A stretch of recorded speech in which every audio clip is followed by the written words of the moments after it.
Welcome to the Old Time Radio Superman Show. From Boise, Idaho, this is your host, Adam Graham. Got a comment? Email me, adam@adamsweb.us. Please cast your vote for the show on Podcast Alley. Well, when we last left our heroes, our plot was actually just getting underway. Jimmy Olsen and Clark Kent headed out west, where Tumbleweed Jones has struck oil. And unfortunately for Tumbleweed, one of his relatives didn't suggest moving to Beverly Hills, but that'd be another story.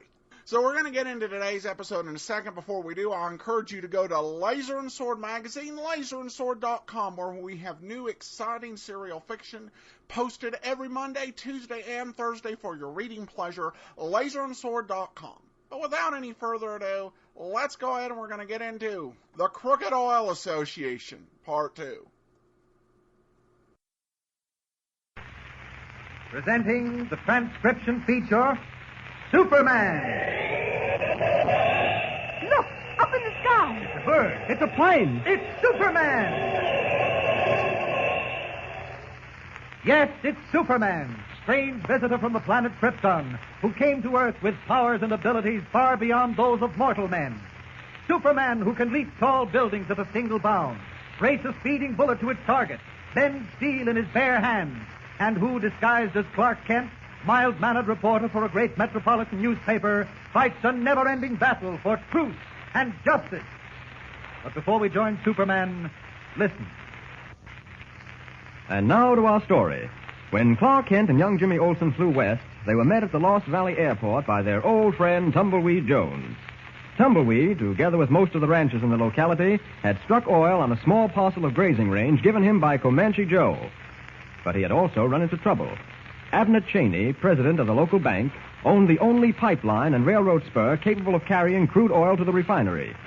In order to get high prices for transportation, he had organized an association, threatening anyone who refused to join up. But Tumbleweed Jones would have none of the association and bought 3 of his own tank trucks. All this Kent and Jimmy learned as they drove to Tumbleweed's oil field on a buckboard. As they approached it, shots rang out. Tumbleweed sent the horses into a mad gallop, and the buckboard swayed perilously as it raced over the dirt road. Listen. I can see your tank trucks from here, Tumbleweed. Parked near that big shed.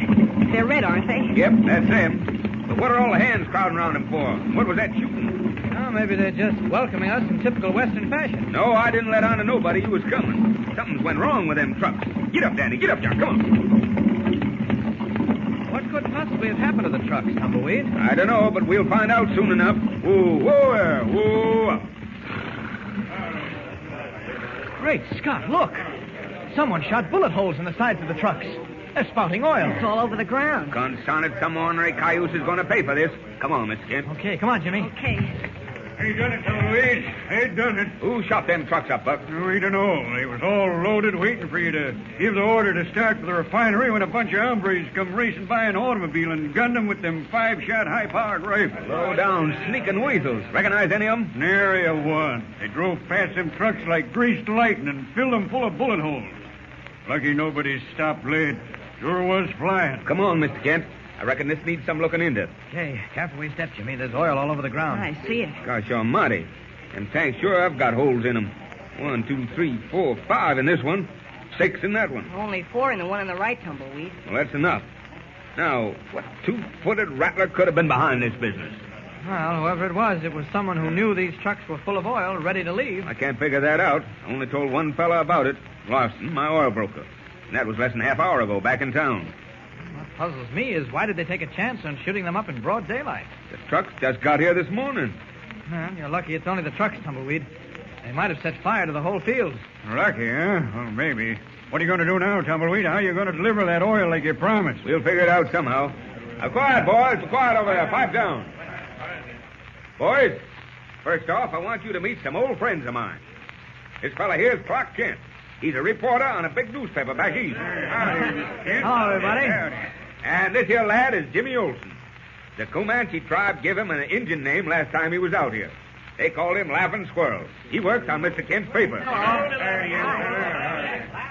Mr. Kent and Jimmy are both paying me a little visit. And I want all you hombres to understand they got the run of the place, like they own it. You savvy? Sure, man. All right, boys. Now listen. Yep.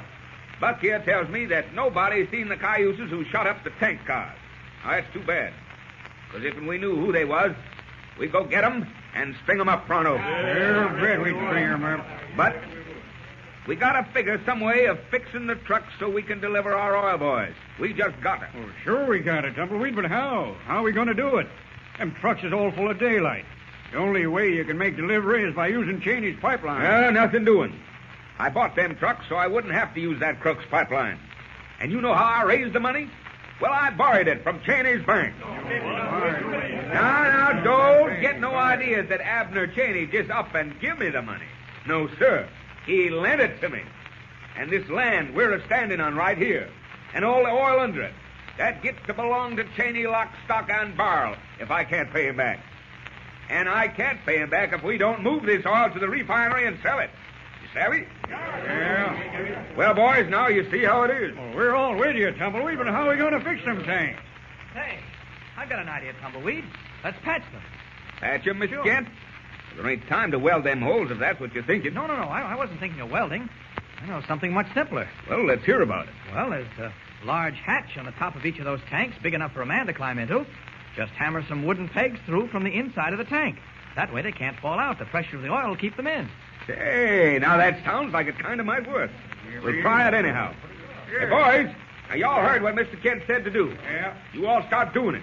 Get some saplings down off the hill and whittle them down. It's Right. just after 3 now. We'll want to leave about 7:30 tonight when the moon comes up. You think you can finish it up in time, do you? Well, we'll try. Okay. Limpy, Buck, and Frank, you go get the sapling.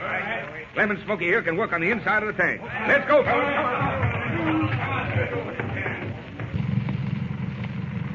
7:30 on the nose, and we're all loaded up and ready to go. That sure was fast work, Tumbleweed. Yeah, the boys done a swell job fixing up the trucks the way you told them. I don't know what we'd have done, Mr. Kent, if you hadn't thought up that idea, the wooden peg. Oh, it's nothing new. I just happen to know about it. Come in mighty handy. Well, we got a full freight. Say, where's Laughing Squirrel? Jimmy? I sent him to bed right after dinner. He had a long day for a youngster. Yep, I reckon he did. Hey, Tumbleweed. What?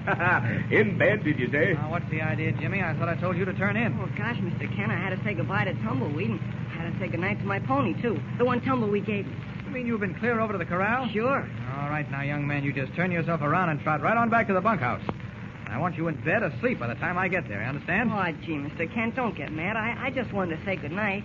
And say, Tumbleweed, how about making me some fudge tomorrow? Now, Jimmy, that's a right smart idea.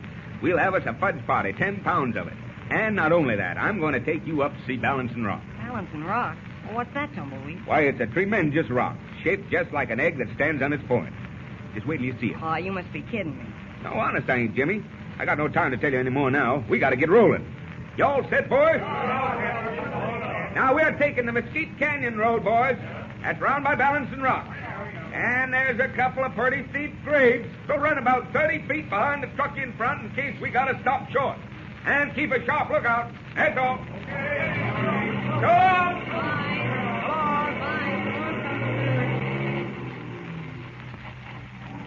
Gee, Tumbleweed's just the nicest cowboy in the whole West, man. Yeah, you're right, Jimmy. Well, come on now. You've got to get to bed. I'm not at all sleepy. We'll get sleepy soon enough. Come on. Say, Mr. Kent, what do you suppose Balancing Rock is, anyway? Well, the sound of the name, I'd say it was a geological formation. An enormous stone that looks like it's balancing on one end. There are a lot of freaks of nature like that in the West, Jimmy. But a balancing rock. How'd it get in just the right position so it doesn't topple over? Well, the Indians used to say that a race of giants lived out in this part of the country, and they set the rocks in strange positions to mark their trails. Actually, most strange rock formations are caused by water eating away the stone into a strange shape. Hey, wait a minute, Mr. Kent. How can a soft thing like water eat away a rock? Well, now, did you ever take a belly flop when you dove into a swimming pool? Sure. Water felt pretty hard, didn't it? Well, sure, but... Well, you put a rock into a stream and let water wash over it and around it for millions of years, and that rock will wear down. The water will rub it away entirely. But Balancing Rock isn't at the bottom of a river, is it? Oh, not now, Jimmy, but once was, probably. The stream cut its way around Balancing Rock, and as it sliced deeper and deeper into the earth, Balancing Rock was left high and dry, just as if it had been set down there by some giant hand. Oh, gosh, I never would have figured that out. Maybe not, but it's simple once it's explained, isn't it? Mm-hmm. Well, here's the house. Wait a minute while I switch on the light. There we are. Yeah. Now, get into your pajamas, young man. Then let's see how quickly you can get into that bunk. Say, Mr. Kent, What is it? how long do you suppose it's going to take Tumbleweed to get to the refinery and back? Well, it's not far. I think he figured about 4 hours, Jimmy. Why? I wonder if I'll be awake when he gets back. Awake? Not if I can help it, young man. Gee, I sure would like to hear all about that trip. What if something happens? Suppose the same men who shot up the trucks today would... Now, just you relax, Jimmy. Nothing's going to happen. We'll have plenty of time to hear all about it in the morning. All right. Climb in, young man. That's it. Keep the covers on you. Yeah. It'll get pretty cold before morning. Say, Mr. Kent, I'm hungry. Hungry? After that huge dinner you put away? Why, you can't be. But honest, I am. Couldn't I get something to eat? A sandwich, maybe? All right, Jimmy. I'll try and get you something from the cookhouse, but frankly, I don't know where you're going to put it. Don't you get out of bed. Okay. I'll be right back.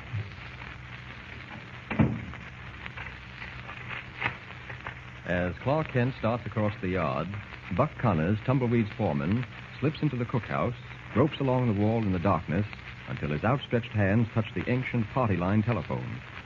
Quickly, he rings it, 2 shorts and a long.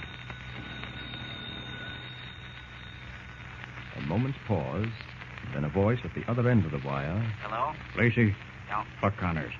3 trucks just started for Bear River. How come? You put 20 bullets in them. I ain't got time to explain. Now listen. They're taking the Mesquite Canyon Road past Balancing Rock. Get hold of the boys pronto and fix it so them trucks don't get through. Savvy? Got it straight. Mesquite Canyon Road past Balancing Rock. So Buck Connors is in on the attempt to keep Tumbleweed from transporting his oil to the refinery. How does he plan to stop the tank trucks from reaching Bear River? Will Clark Kent, approaching the cookhouse, hear enough of the conversation to arouse his suspicions? Something exciting is bound to happen, so don't fail to hear the next episode. Tune in and listen with Superman.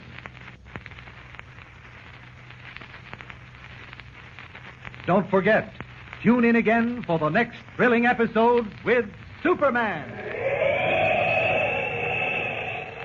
Look, up in the sky. It's a bird. It's a plane. It's Superman. Superman is a copyrighted feature appearing in Action Comics magazine.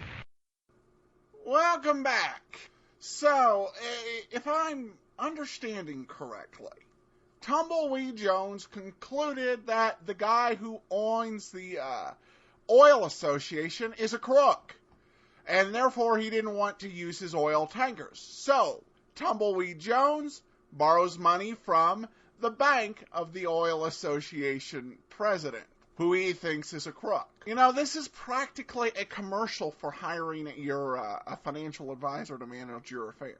But regardless, just have to bring out the moral of the story there. Regardless, we'll be back on Wednesday with part 3 of this adventure and more educational moments from Clark Kent and Jimmy Olsen.